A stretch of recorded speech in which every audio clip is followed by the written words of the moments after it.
महाभारत केवल एक युद्ध या महाकाव्य नहीं है, बल्कि यह उन अनगिनत घटनाओं, रहस्यों और श्रापों का संग्रह है जिनका प्रभाव आज भी हमारे जीवन और समाज में महसूस किया जाता है। यह महाकाव्य हमें धर्म, कर्म और जीवन के गूढ़ रहस्यों को समझने का अवसर देता है। लेकिन क्या आपने कभी सोचा है कि महाभारत काल के वे 3 श्राप कौन से थे जिनका असर आज भी जारी है?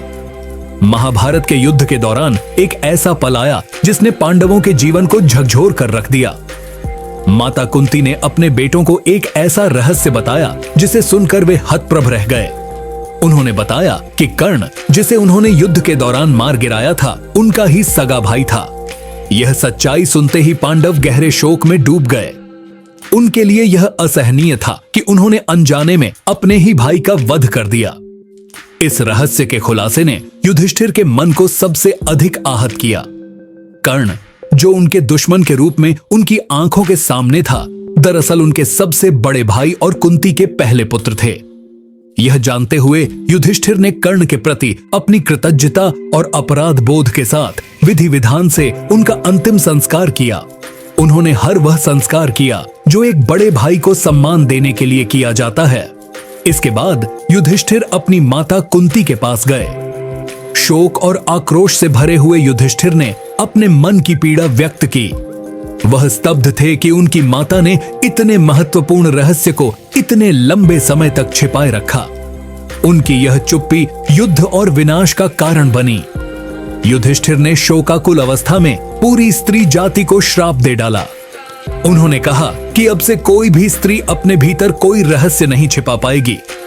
स्त्री जाति को यह श्राप युधिष्ठिर के उस गहरे दुख और क्रोध का परिणाम था जो कर्ण के प्रति उनकी अनजाने में की गई भूल और उनकी माता की चुप्पी के कारण उत्पन्न हुआ।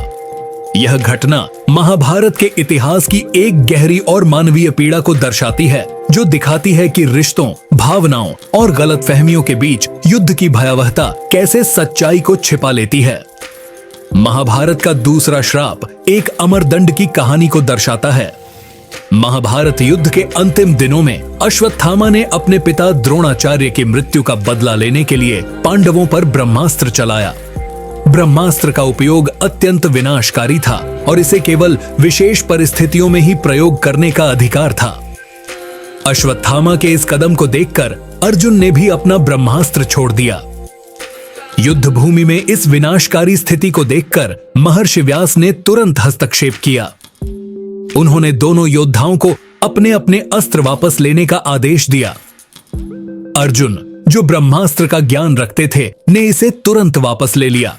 लेकिन अश्वत्थामा, जो इस विद्या में कुशल नहीं थे, अपने ब्रह्मास्त्र को वापस लेने में असमर्थ रहे। अपने ब्रह्मास्त्र को वापस लेने में असमर्थ अश्वत्थामा ने अपनी क्रूरता का परिचय देते हुए उसका लक्ष्य बदल दिया और उसे अभिमन्यु की गर्भवती पत्नी उत्तरा की ओर मोड़ दिया। उसका उद्देश्य पांडवों के वंश को समाप्त करना था। यह कृत्य केवल क्रोध और प्रतिशोध से भरा हुआ नहीं था, बल्कि मानवता के लिए भी एक चुनौती थी। जब भगवान श्री कृष्ण ने यह देखा तो उन्होंने तुरंत अपनी दिव्य शक्ति से उत्तरा के गर्भ में पल रहे बच्चे को बचा लिया। यह बच्चा भविष्य में राजा परीक्षित के रूप में प्रसिद्ध हुआ, परंतु अश्वत्थामा का यह अमानवीय कार्य श्री कृष्ण के लिए असहनीय था। अश्वत्थामा के इस कृत्य से क्रोधित होकर भगवान श्री कृष्ण ने उसे भयंकर श्राप दिया।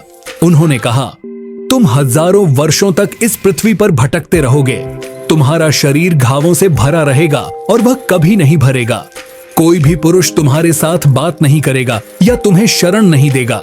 तुम अमर होगे, लेकिन यह अमरता तुम्हारे लिए एक अभिशाप होगी। मान्यता है कि अश्वत्थामा आज भी इस पृथ्वी पर भटक रहे हैं। कहा जाता है कि वह जंगलों और निर्जन स्थानों में रहते हैं। भारत के कई स्थानों में ऐसी कथाएं प्रचलित हैं कि लोग अश्वत्थामा को देखने का दावा करते हैं। मध्य प्रदेश के जंगलों से लेकर उत्तर भारत के हिमालयी क्षेत्रों तक ऐसी घटनाएं सुनने को मिलती हैं जो उनके अस्तित्व की ओर इशारा करती हैं। महाभारत काल का तीसरा श्राप राजा परीक्षित से जुद्धा हुआ है। महाभारत युद्ध के समापन के बाद जब पांडवों ने अपने जीवन के अंतिम चरण में स्वर्गलोक की यात्रा की, उन्होंने अपने विशाल राज्य को अपने वंशज और अभिमन्यु के पुत्र परीक्षित के हाथों में सौंप दिया। राजा परीक्षित अपने शासनकाल में धर्म और न्याय के प्रतीक माने जाते थे। उनकी प्रजा सुखी थी और वे एक आदर्श राजा के रूप में प्रसिद्ध हुए। एक दिन राजा परीक्षित शिकार के लिए वन में गए। शिकार की खोज करते करते वे गहरे जंगल में पहुंच गए, जहां उन्होंने शमीक नाम के एक ऋषि को तपस्या में लीन देखा। राजा परीक्षित ने कई बार ऋषि से बात करने का प्रयास किया, लेकिन तपस्या में मग्न ऋषि मौन बने रहे।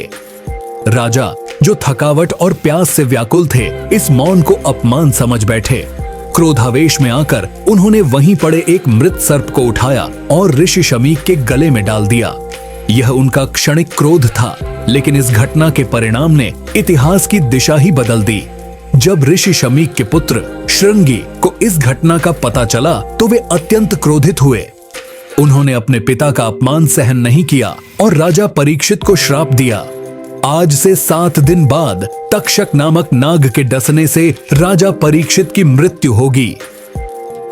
यह श्राप राजा परीक्षित के लिए एक निर्णायक मोड़ साबित हुआ।